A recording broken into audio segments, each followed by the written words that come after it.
Betul. Kenapa iklan obat sakit kepala itu rata-rata laki-laki?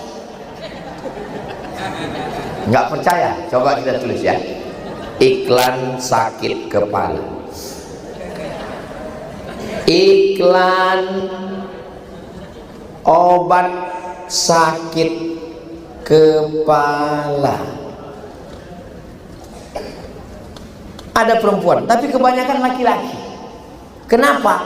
Karena memang laki-laki banyak mikir, sedangkan perempuan banyak perasaan. Laki-laki itu nggak ngomong, dia mikir, ninggal. Semoga kita dapat syafaat Nabi Muhammad SAW. Amin ya rabbal alamin. Ayam punya kaki, sama kita juga punya. Apakah ikan punya mulut? Sama. Kalau dalam tausiah ini saya seperti ada bertanya, ibu bapak nggak usah terlalu susah hati, nanti saya jawab sendiri. Ikan punya mulut, kita juga punya. Kelinci punya mata, sama, kita juga punya. Apa yang kita punya tapi binatang hewan tidak punya? Kalau kita belah kepala ayam, belah juga kepala manusia, nauzubillah, dokter operasi, otak yang ada di kepala ayam itu sama, cuman beda besar ukurannya saja. Otak ada, yang tidak ada itu, ada yang bilang tadi akal, ada yang bilang tadi pikiran. Apakah hewan itu berpikir? Ya nggak tahu, orang dia nggak pernah cerita. Ini gundukan tanah, ini gundukan tanah. Di dalam gundukan tanah itu ada anai-anai. Kalau kampung saya, serangga. Terus datang simpanse, monyet. Gimana cara monyet ini supaya bisa dapat anai-anai serangga yang ada di dalam? Dia ambil ranting kayu, dia masukkan ke dalam, anai-anainya nempel, terus dia makan. Pertanyaannya, apakah hewan berpikir?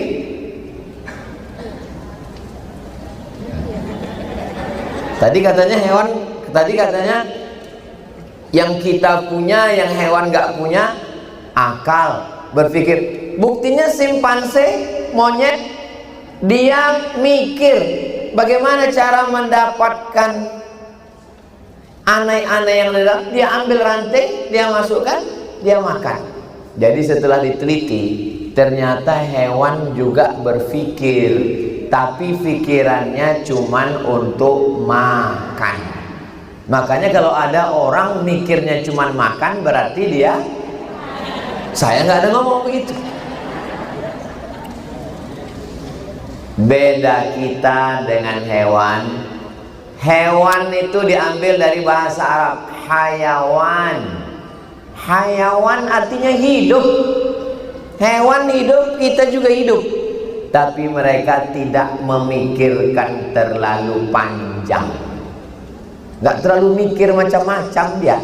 Makanya nggak ada hewan yang kena darah tinggi, karena nggak mikir. Yang paling susah, yang membuat sakit ini adalah pikiran. Makanya orang gila sehat. Mau sehat? Bukan berarti saya bilang mudah-mudahan kita semua sehat insya Allah. Nah, setelah kita tahu bahwa yang paling berharga dalam diri kita ini adalah nih pikiran. Makanya anak-anak jangan umur 1 tahun 2 tahun sayang digoyang-goyang, digoncang, bergoncang otak di dalam pikiran. Ibu juga jangan sampai kepala diantukkan ke dinding.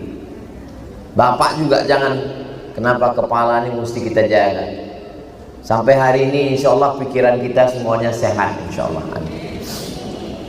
Apa yang mempengaruhi pikiran ini? Inna sam'a, pendengaran, wal basar, penglihatan. Yang mempengaruhi pikiran adalah pendengaran dan penglihatan. Ibu, bapak pagi itu tenang, pagi itu ngopi, minum teh, tenang. Tiba-tiba dapat kabar melalui telinga, anaknya pulang. Mama, ya, itu kabarnya si Anu mau berangkat haji. Apa? Gara-gara pendengaran mempengaruhi pikiran. Yang kedua yang mempengaruhi pikiran ini adalah basar, penglihatan. Bapak awalnya tenang, ibu juga awalnya tenang. Tiba-tiba ngelihat tetangga mobilnya baru. Berpengaruh nggak ke pikiran? Enggak, katanya. Saya nggak ngaruh. Ini berarti sudah sampai pada level mutmainnah. Mutmainnah itu sudah nggak ngaruh lagi, apapun yang terjadi udah nggak ngaruh. Sama seperti jamaah umroh ini, kalau dia sudah di masjid nggak ada pengaruh sama sekali. Kenapa? Tertidur.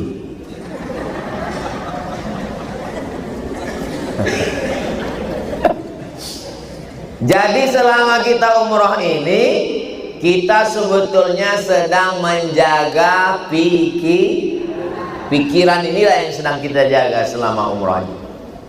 Yang selama ini dia di kampung dihormati, dimuliakan, tangannya dicium, disanjung, didulukan selangkah, ditinggikan seranting, dihormati, dimuliakan. Begitu sampai di Masjidil Haram, diusir polisi. Haji. Betul? Atau ngaku? Kita sedang menjaga pikiran. Yang selama ini dia adalah orang kaya, selama ini merasa paling hebat rumahnya, sampai di Masjidil Haram ngelihat marmernya, ngelihat batu pualamnya, melihat selama ini kalau pergi kondangan emas dia yang paling besar, tiba-tiba ngelihat pintu Ka'bah emas. Melihatnya emas, selama ini bangga dengan emasnya. Begitu sampai depan Ka'bah, emas semua, masuk. Kita sedang meluluh lantakkan perasaan kita. Pulang dari sini, dari umroh ini, insya Allah pikiran kita jauh lebih sehat, insya Allah. Amin. Kenapa kita selama umroh ini badan, padahal jalannya jauh, tapi badan terasa sehat? Bapak terasa sehat? Ibu sehat? Karena pikirannya sehat. Selama di sini pikiran sehat. Saya seumur-umur bawa jamaah, belum pernah ada satupun jamaah yang datang ngomong, Ustaz, saya tobat ikut umroh. Capek, uang habis, lambat makan, jalan panas, belum pernah. Kita setahun umroh 2 kali. Musim panas sekali, Agustus. Musim dingin sekali, Desember. Yang panas nggak pernah ngeluh kepanasan, yang dingin nggak pernah ngeluh kedinginan. Setiap kali umroh, habis itu tabligh akbar, pas mau pulang, jamaah nangis.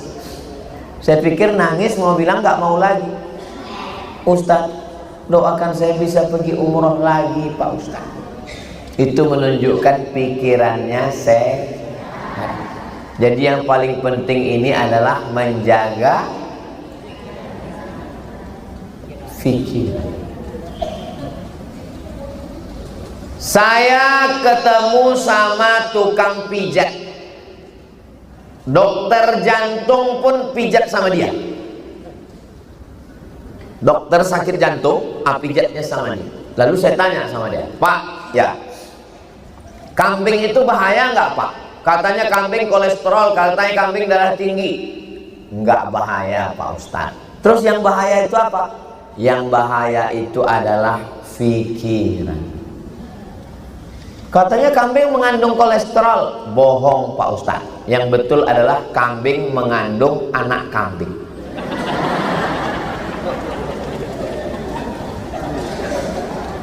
Saya pergi ke rumah sakit, ketemu sama dosen, dokter. Pak dokter ngapain? Bawa mertua saya Pak Ustadz. Mertuanya kenapa? Mertua saya tangannya luka. Terus datang orang ngasih tahu, Bu, ini tangannya luka karena ibu kena diabetes, nanti lukanya nggak kering-kering. Karena nggak kering diamputasi. Kalau sudah diamputasi tangan ibu puntung, nanti ibu cacat. Mohon maaf, mohon maaf, mohon maaf. Akhirnya dia koma Pak Ustadz. Sebetulnya hidup ini tidak susah, hidup ini tidak sulit, hidup ini tidak payah. Yang susah itu adalah mikirin omongan. Betul Pak? Betul kata mereka. Makanya yang paling enak hidup ini jangan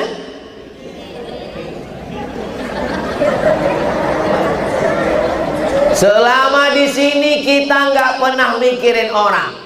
Ketemu sama orang gemuk, bajunya kekecilan.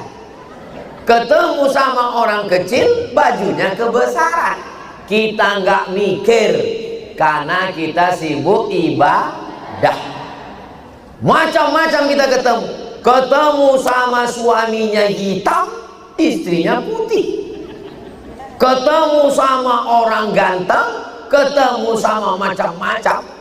Apalagi kalau berdoa di samping Ka'bah itu, pejamkan mata, tengok sebelah kanan hitam, tengok sebelah kiri putih. Dan kita nggak pernah mikir itu karena kita sibuk dengan ibadah kita. Itulah kenapa kita sehat. Ini saya lihat dari senyumannya sehat-sehat. Ini jamaah yang sehat pikiran, sehat badan, gak punya masalah dan gak punya utang. Udah, dari mana Ustaz tahu kami gak ada masalah? Kelihatan dari senyumnya yang lepas. Orang kalau ada masalah gak bisa senyum kayak gini, tertahan. Ini bisa lepas, ini sehat semua. Mudah-mudahan yang ada utang segera lunas utang. Oh banyak juga. Kita hanya dari hotel ke masjid, tahiyatul masjid, sholat sunat taubat, sholat sunat hajat, sholat sunat tahajud, sholat qobliyah, nunggu, zikir, baca Quran, sholat jenazah, pulang, makan. Bangun ke masjid lagi, sholat sunat, jalan tawaf keliling, ambil minyak angin, kusuk-kusuk dikit. Pikiran sehat, nggak mikirin tetangga, dia sudah tinggal. Yang agak mengganggu sedikit komen-komen di handphone Pak Ustadz. Makanya orang sehat jangan lihat handphone. Baca handphone, komen. Zaman dulu kunci pintu pagar, kunci pintu rumah, kunci pintu kamar, kunci pintu lemari, aman. Zaman sekarang kunci pintu pagar, kunci pintu rumah, kunci pintu kamar, masuk dalam lemari nggak aman. Kenapa? Komen. Apa kata Facebook? Apa yang Anda pikirkan hari ini? Masa Ustadz Somad banyak yang komen? Saya kalau buka handphone ini komen ada 4. Instagram, TikTok, Facebook, grup WhatsApp. Macam-macam komen. Ustadz baca komen? Iya saya baca itu. Saya baca komen. Allah, ibadahnya riak. Kayak tuyul aja. Tapi karena sudah terlalu sering dicaci maki, orang yang sudah terbiasa menghadapi badai topan, maka angin kencang itu hanya seperti angin sepoi-sepoi saja. Siapa di antara bapak yang kena badai tadi malam? Yang sholat di lantai 3 atas sutuh atap tadi malam, hampir terbang, melayang. Ibu-ibu nggak merasakan apa-apa. Kenapa? Dia di dalam masjid. Ada yang lebih hebat lagi, nggak merasakan apa-apa. Kenapa? Tidur di hotel. Kalau mau pikirannya sehat, maka dua mesti dijaga. Inna sam'a wal basar. Dengar yang baik-baik, lihat yang baik-baik. Mudah-mudahan setelah pulang nanti yang kita dengar yang baik-baik, yang kita lihat juga yang baik. Hal ata 'alal insani 'inum minad dahri lam yakun syai'an madhkura. Inna khalaqanal insana min nutfatin amsyajin nabtalihi faja'alnahu sami'an basira. Kami jadikan manusia itu sami'an, bisa mendengar, bisa melihat. Lebih dulu mendengar apa melihat? Bapak waktu dalam kandungan dulu lebih dulu mendengar atau melihat? Berarti ingat dalam kandungan. Yang ngomong begitu namanya SPOG, spesialis of jin. Spesialis of jin itu bukan spesialis jin. Spesialis kandungan mengatakan bayi itu bisa mendengar. Makanya ibu waktu mengandung disuruh kiai baca surat Yusuf. Pak Kiai, ya saya ngandung. Kata Pak Kiai, biar anaknya tenang, baca surat Yusuf. Padahal tujuan Kiai supaya anaknya tenang mendengar bacaan Al-Qur'an. Tapi si ibu salah sangka. Disangkanya anaknya lahir mirip Nabi. Pas brojol, kok ireng. Komplain. Saya sudah baca surat Yusuf, kenapa anak saya nggak ganteng seperti Yusuf? Terus Pak Kiainya nanya, bojone ndi? Suaminya mana? Suaminya, iya podo.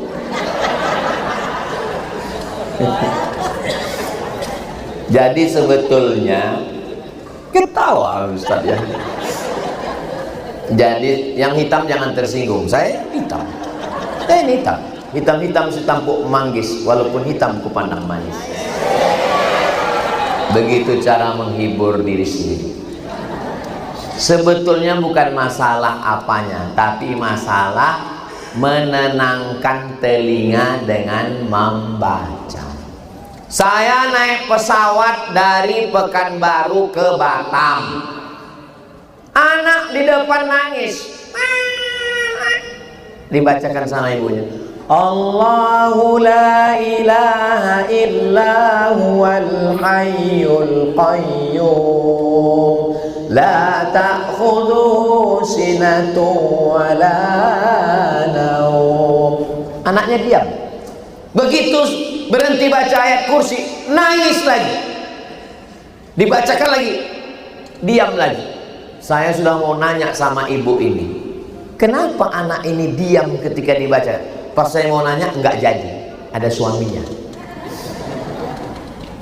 Ternyata pernah terjadi suatu kasus, seorang anak sejak dari dalam janin kandungan diperdengarkan suara MP3 Al-Quran. Bapak punya MP3 Quran speaker ada, itu bagus di kamar, hidupkan terus untuk menenangkan hati dan pikiran. Loh, Tadi kata Ustaz Somad pikiran, ya. Sekarang udah nambah satu lagi, hati. Yang perlu ditenangkan itu yang di sini atau yang di sini, Pak Ustaz? Di sini atau di sini? Dua. Kita ini punya dua alat. Satu di sini, satu di sini. Saya sedih sekali, Pak Ustaz. Pernah orang bilang gitu? Enggak, pasti orang ngomongnya saya sedih. Tapi kalau pas lagi pusing kepala, saya sakit kepala, Pak Ustaz. Kalau sakit kepala di sini. Kalau sedih di sini. Kebanyakan laki-laki memegang kepala. Kebanyakan perempuan memegang. Betul nggak? Betul. Kenapa iklan obat sakit kepala itu rata-rata laki-laki? Nggak percaya? Coba kita tulis ya. Iklan sakit kepala. Iklan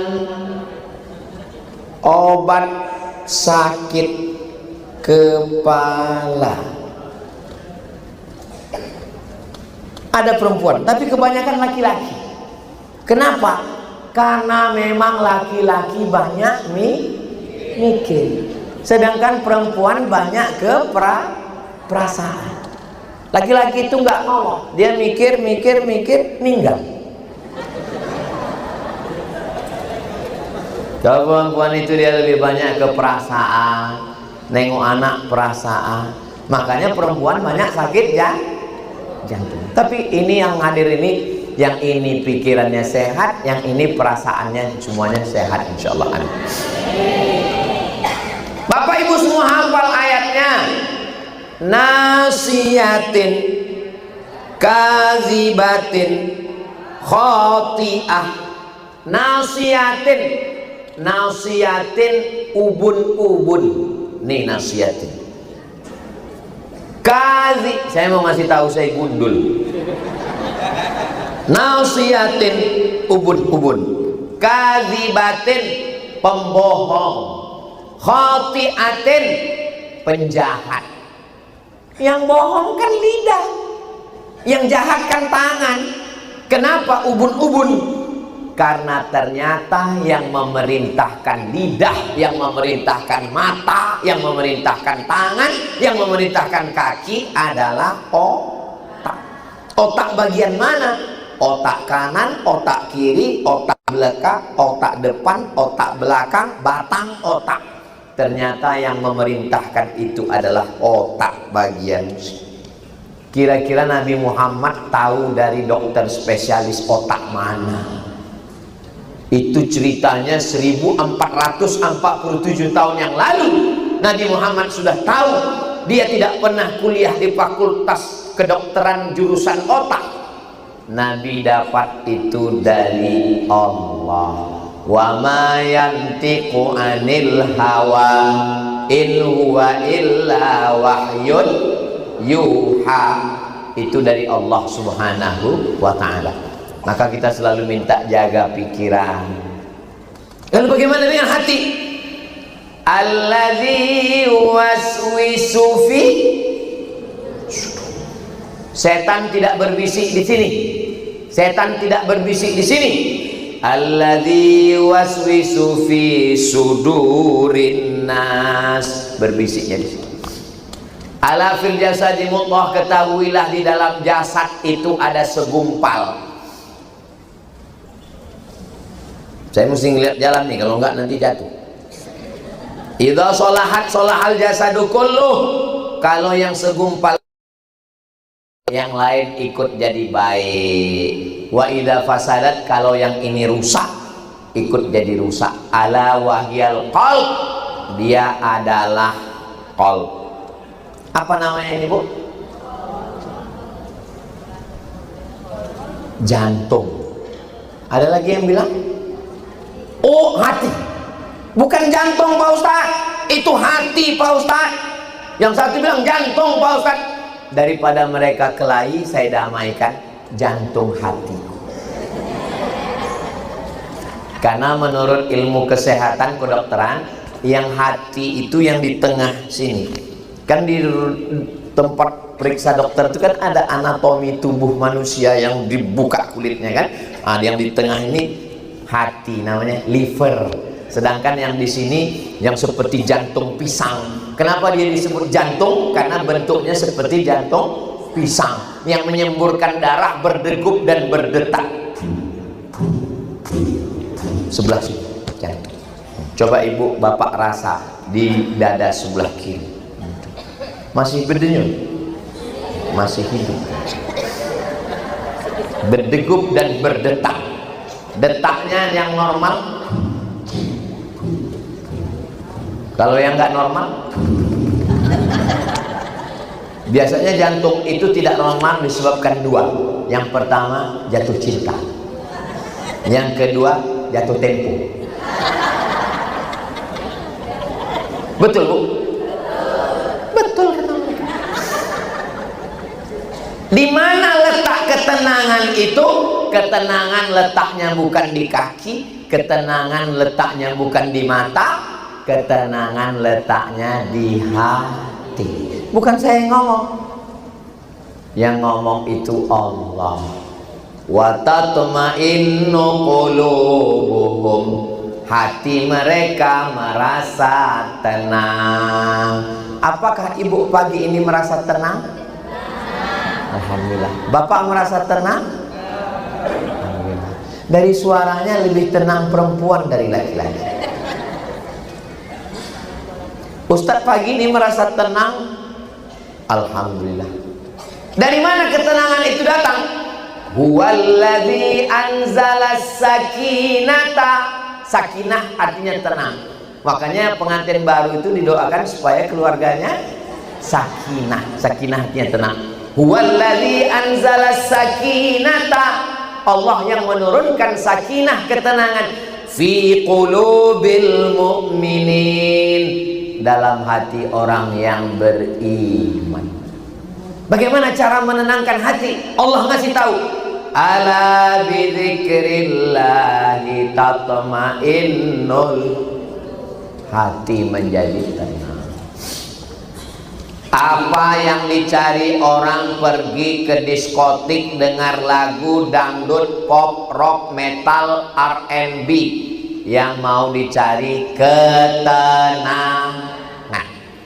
Di kantor ditekan atasan, di jalan ditangkap polisi kena tilang, di rumah ditekan istri. Betul pak? Betul. Dia mau mencari ketenangan lewat musik, joget-joget, dugem. Tahu bapak dugem? Duduk sambil gemetar. Enggak tenang, makan pil anjing gila. Enggak tenang, sabu-sabu, narkoba, judi online, game online. Tidak ada obat ketenangan. Ketenangan itu hanya mengingat Allah. Subhanallah walhamdulillah wa la ilaha illallah wallahu akbar. Itulah tenang. Ini bukan teori, sudah dipraktekkan. Labbaik Allahumma umrah, bertalbiyah labbaik Allahumma labbaik, labbaik la labbaik Allahumma labbaik, labbaik la syarika laka labbaik, innal hamda wan ni'mata lak wal mulka la syarika lak. Masih ingat bapak kemarin pembimbing mutawib berapa kali talbiyah? Paling banyak 10 kali. Kenapa nggak lanjut? Karena jamaahnya semuanya tenang. Saya pernah ketemu sama petani kelapa sawit, orang kaya, duitnya banyak, ngadu sudah nggak tidur 2 hari 2 malam. Kenapa? Karena mikir terus, harga pupuk naik, brondol dicuri ninja. dolar melambung, nggak bisa tidur sampai jam 2 malam.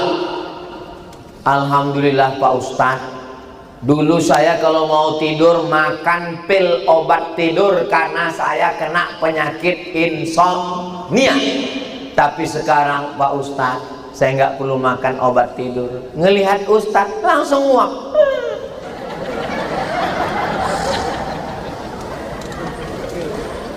Makanya saya belum pernah marah-marah sama orang yang tidur waktu saya ceramah.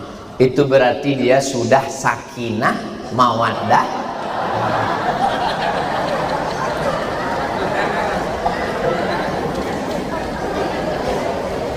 Sekarang nunggu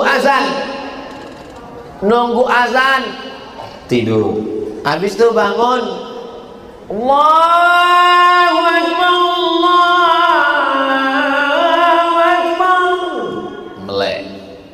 Habis itu qabliyah, usolli sunnataz zuhri rak'ataini qabliyatan, iqamat, bangun. Habis itu sholat, bangun.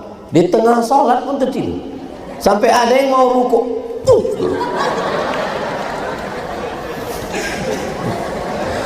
itu menunjukkan kenapa? Karena badannya lelah, karena dia sudah tawaf sa'i. Sedangkan di Indonesia jarang bergerak, naik mobil, naik motor, apalagi yang duitnya banyak, nggak nyetir sendiri, nggak bergerak. Zaman dulu orang habis makan daging kambing, minum teh manis, bawa cangkol, bajak sawah, nanam padi. Sekarang orang habis makan santan, makan kolak, tarik selimut, akhirnya santan, gula, minyak menggumpal jadi kolesterol. Lari nggak mau, jogging nggak mau. Sekarang sudah ada sedot lemak. Ustadz Somad ini kok badannya nggak nambah-nambah ya? Berarti Ustadz jaga makan. Saya nggak pernah jaga makan, semua saya makan. Saya begini nih memang sudah takdir Allah.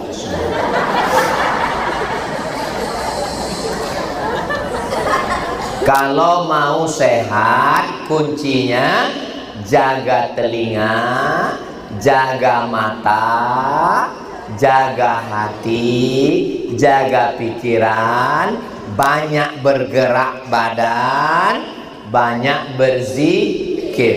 Bisa diamalkan? Insya Allah. Nanti kalau pulang tetangga nanya, gimana di sana katanya panas? Subhanallah wallah. Katanya begini, katanya belanja banyak, uang habis. Labbaik Allahumma la. Kamu kalau cuma pergi jalan-jalan aja, kenapa nggak belikan oleh-oleh untuk saya? Labbaik Allahumma labbaik.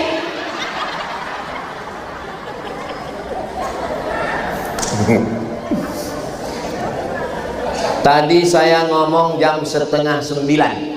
Sekarang sudah jam 9:10. Sudah 40 menit saya ngomong, jamaahnya belum juga tidur. Berarti belum sakinah.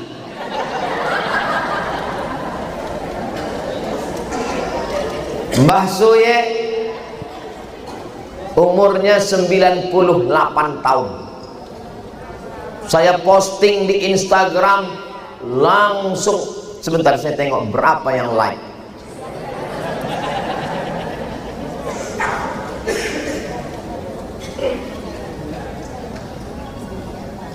Beliau dari Labuhan Batu Utara, Labura, Labuhan Batu Selatan. Saya tahu, cuman saya mau dengar ada yang komplain nggak? Beliau yang komen Mbah Suye 1.800 komen, yang ngasih like 50.000 orang. Pas postingan saya yang lain, cuman yang komen waktu sama anak-anak pramuka Cuman 3 lah yang komen. Ini anak pramuka 3. Jadi kalau begitu, orang lebih suka saya posting dengan anak pramuka atau sama Mbah Suye? Itu Mbah Suye yang begitu. 98 tahun umur dia. Tahu apa doa Mbah Suye minta doa apa sama saya? Ustadz, doakan saya bisa nyekolahkan cucu saya.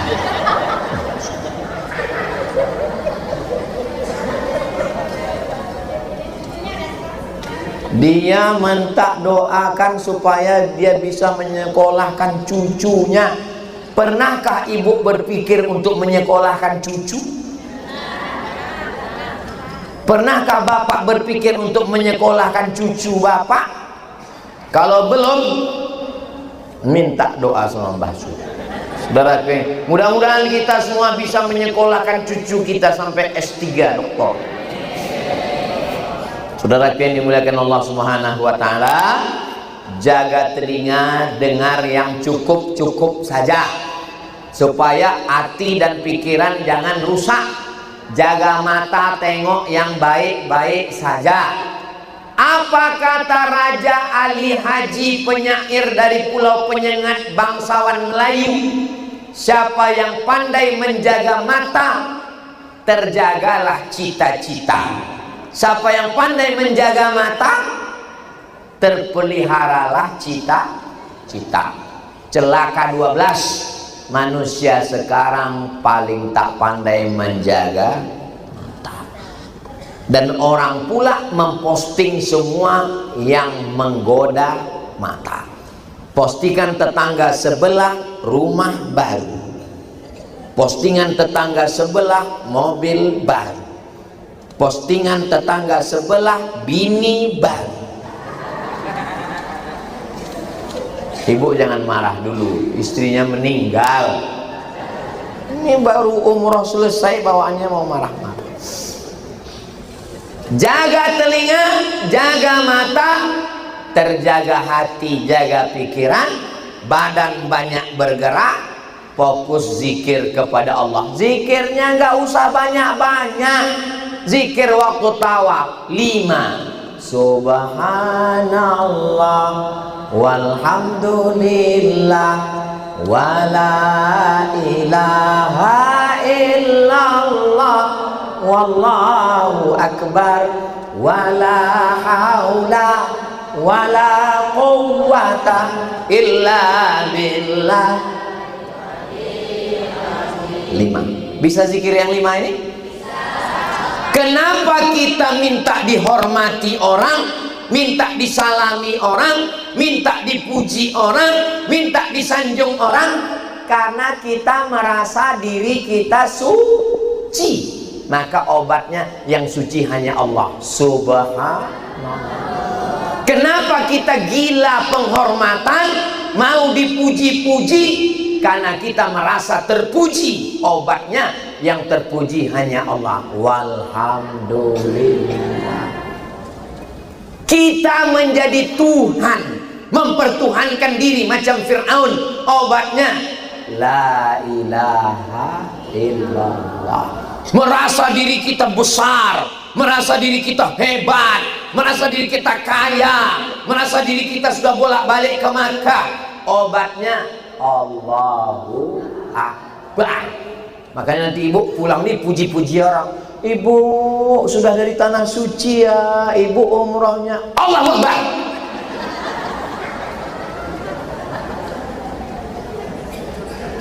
Kita merasa gara-gara saya yang bangun masjid, saya yang berangkat ke orang umroh, saya yang mengajar orang.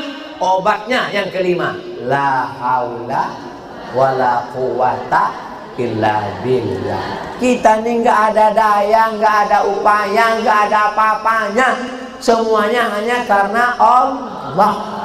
Kalau bisa kita mengobati penyakit jiwa kita dengan 5 zikir ini, kita nggak merasa apa-apa, sehingga nggak perlu direspon apa-apa. Kalau kita merasa bukan apa-apa dan bukan siapa-siapa, nggak diapa-apain orang, ya nggak apa-apa. Tapi kenapa kita merasa ada apa-apa? Ya karena kita merasa diri kita ini apa-apa. Akhirnya kita merasa apa-apa.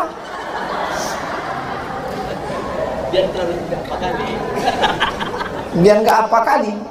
Kenapa waktu kita sholat di Masjidil Haram, bahu kita dilangkahi orang, kepala kita dipegang orang, kita nggak merasa apa-apa? Karena kita memang bukan apa-apa. Tapi kenapa waktu di kampung kita, nama kita mesti disebut? Yang terhormat Ibu Hajah yang sudah umroh 23 kali. Yang terhormat Bapak Haji. Kenapa?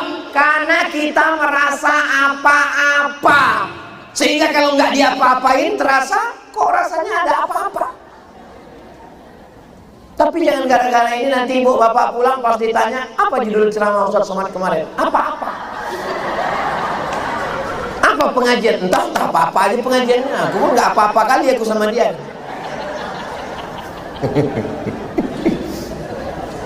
Silaturahim Akbar Umrah bersama Ustadz Abdul Somad, edisi Agustus. Panjang umur, sehat badan, murah rezeki. Kita datang lagi membawa anak, kawan, sahabat, menantu, jiran semuanya insya Allah. Orang baik dia tidak mau dia sendiri yang dapat nikmat.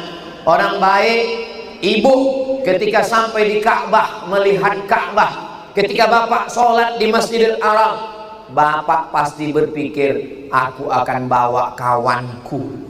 Ada kawanku Pak Ustadz yang aku ingin dia juga kemari.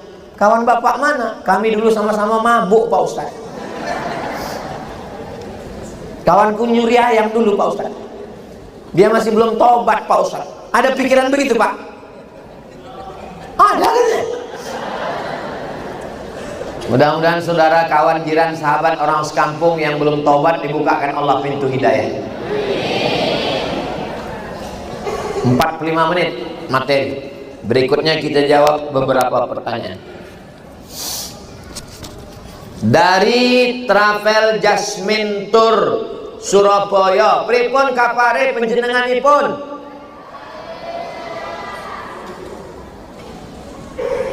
Nama direkturnya Al Mukarram Ustadz Dr.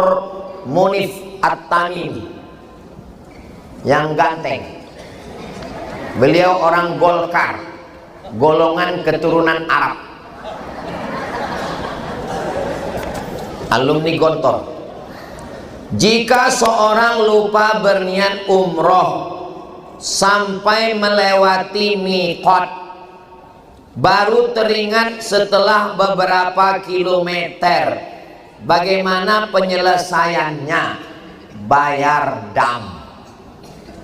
Dam itu apa? Darah. Terus bayar pakai darah, maksudnya menumpahkan darah kambing. Di mana kami cari kambing? Gak usah nyari kambing, karena kita tidak boleh mencari kambing hitam. Bayar ke konter pembayaran dam, harganya sudah dipatok, pakai bukti pembayaran resmi, namanya Al-Rajihi Bank Store, bayar, tertulis untuk storan dam 600 rial. 600 rial kali 4.700 rupiah, 5.000 lah, karena kita udah lama kenal.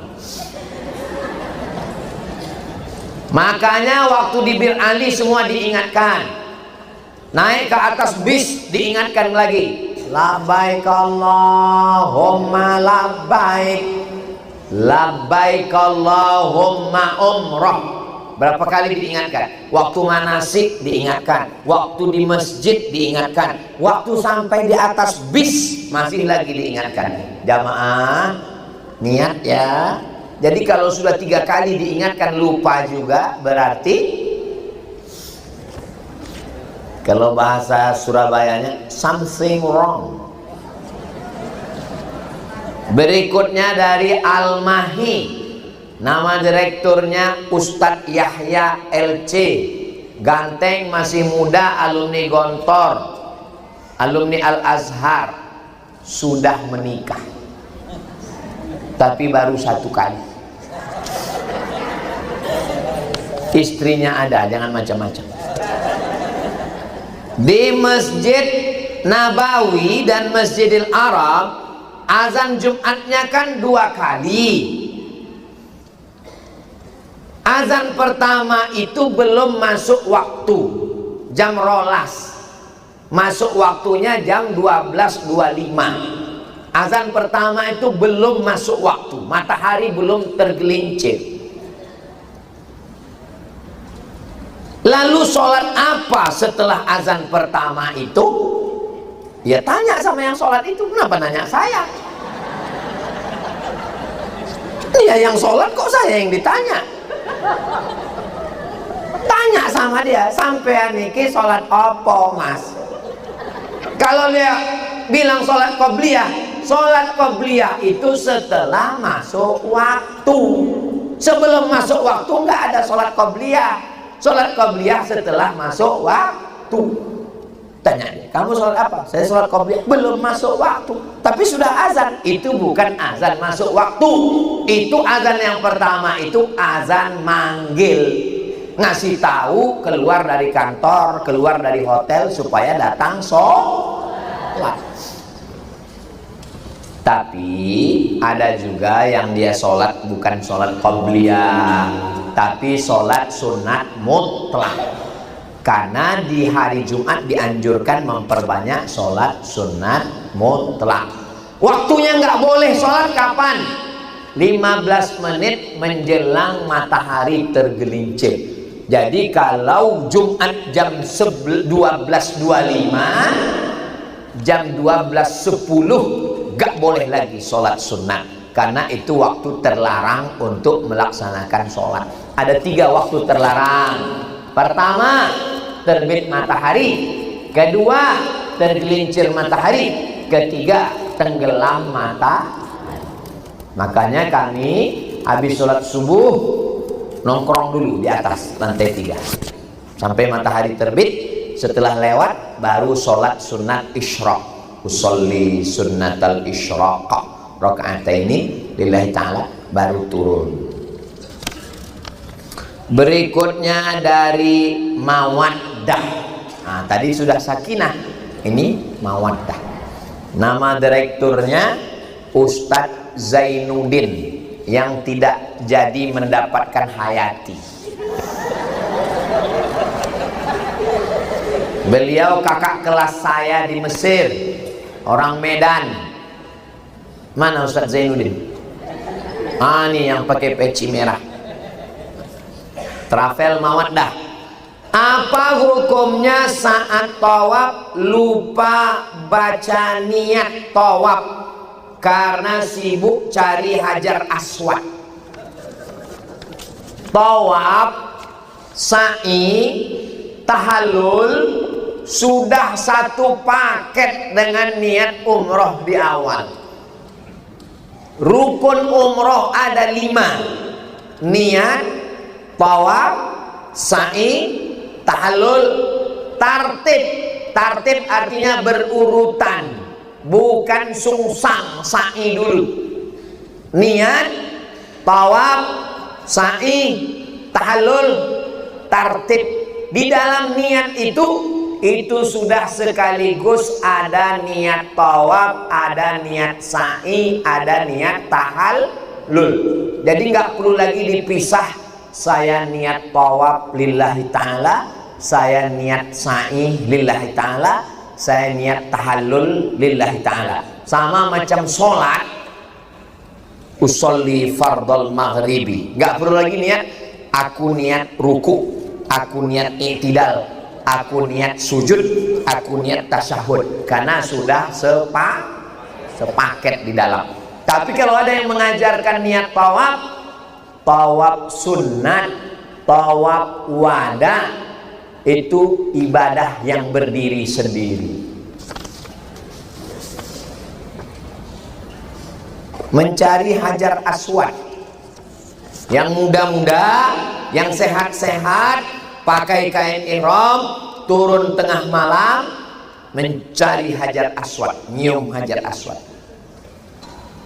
Bukan rukun, bukan syarat, bukan wajib, sunnat. Yang bisa cium Hajar Aswad alhamdulillah, yang nggak bisa rapopo. tidak apa-apa. Apa kata Umar bin Khattab waktu mencium Hajar Aswad? Ya Hajar, wahai batu, innaka la tanfa', kau tidak bisa mendatangkan manfaat, wala tadur, kau tidak bisa menolak mudarat. Kau batu, tidak bisa mendatangkan manfaat, tidak bisa menolak mudarat. Laula Muhammadun qabbalaka ma qabbaltuka, kalau bukan karena Muhammad menciummu, aku pun tak mau menciummu. Kita mencium Hajar Aswad karena mengikuti sunnah Nabi Muhammad SAW. Nanti malam bapak-bapak yang muda, adik-adik pakai kain ihram, tawaf sunat, mau cium Hajar Aswad, turun ke bawah. Sebelum ke Hajar Aswad itu yakinkan bahwa yang dicium itu betul-betul Hajar Aswad. Karena ada jamaah ini yang bilang, waktu saya cium Hajar Aswad itu kok lembut Pak Ustadz, rupanya belakang orang Afrika.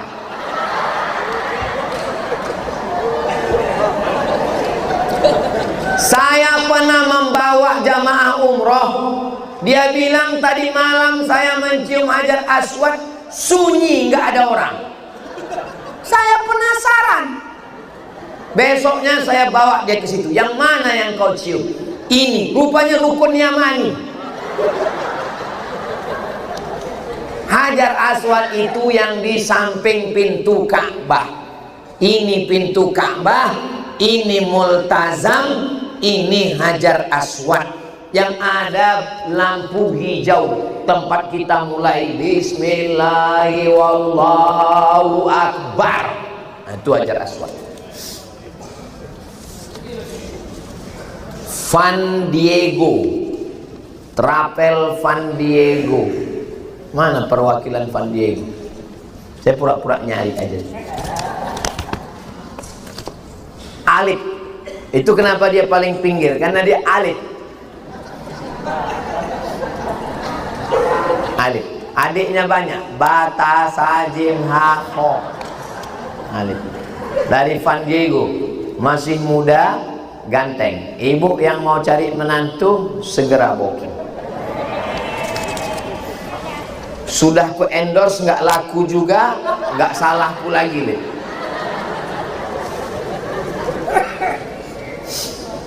Bagaimana kita dapat menjaga spirit beribadah seperti semangat ibadah umroh di tanah suci?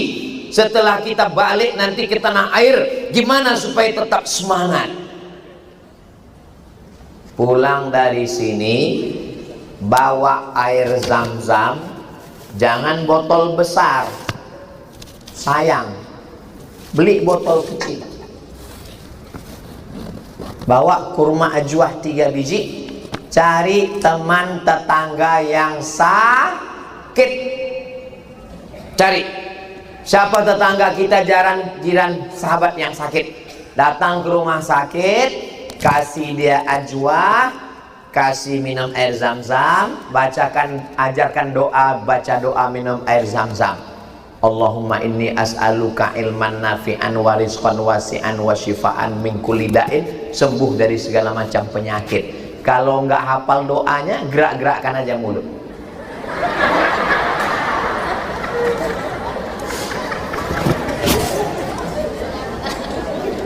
Melihat orang sakit itu memotivasi semangat ibadah.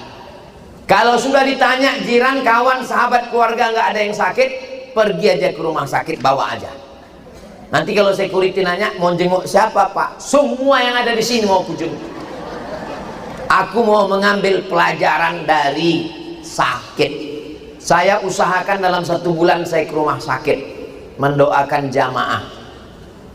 Kalau menjenguk orang sakit, bawakan air zam-zam, bawakan kurma. Jangan nanya macam-macam. Ini nanya, sudah berapa hari di sini? Biaya sehari berapa? Udahlah, nggak bantu, nanya pula lagi. Menambah beban dia. Kalau mendoakan orang sakit, doanya jangan yang menyinggung perasaan keluarga. Ya Allah, kalau memang dia baik hidup, hidupkan dia ya Allah. Tapi kalau dia hanya membuat susah, matikan dia ya Allah. Sakitlah hati keluarganya.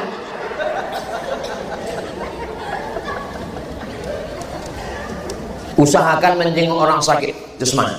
Yang kedua, untuk menjaga istiqomah beribadah, nengok orang mati. Saya kalau ada orang meninggal, saya langsung datang ke pemakaman. Kenapa saya nggak datang ke rumah? Karena di rumah nanti orang bukan ingat mati, minta foto. Saya langsung datang ke pemakaman, saya ke situ dan saya berdiri di bagian kepala, nunggu jenazah datang. Setelah jenazah datang, saya minta 3 orang masuk. Mana anaknya? Keluarga masuk 3 orang. Satu megang kepala, satu megang pinggang, satu megang kaki. Dah, buka pocongnya, buka tali ujung. Udah, buka wajahnya, merengkan ke kiblat, tempelkan hidungnya ke dinding. Dah, ambil tanah-tanah yang bulat, letakkan di tengkuk, letakkan di pinggang, letakkan di kaki. Dah, ambil kayu, lahat, tutup. Yang azan, pakai pendapat mazhab Syafi'i, sebagian diazankan. Yang mau, yang nggak mau nggak apa-apa. Habis itu timbul, saya membacakan talqin. Ada yang baca talqin? Nggak ada Pak Ustadz, aku yang bacakan. Kalau ada anaknya, anaknya yang baca. Supaya apa? Disangka orang saya mau mendoakan dia, betul. Tapi saya mau mengambil pelajaran ke diri saya.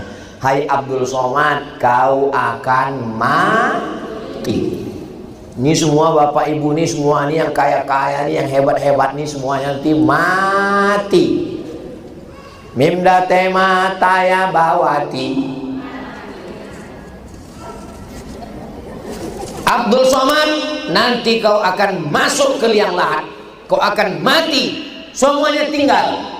Yang dibawa mati hanyalah amal soleh.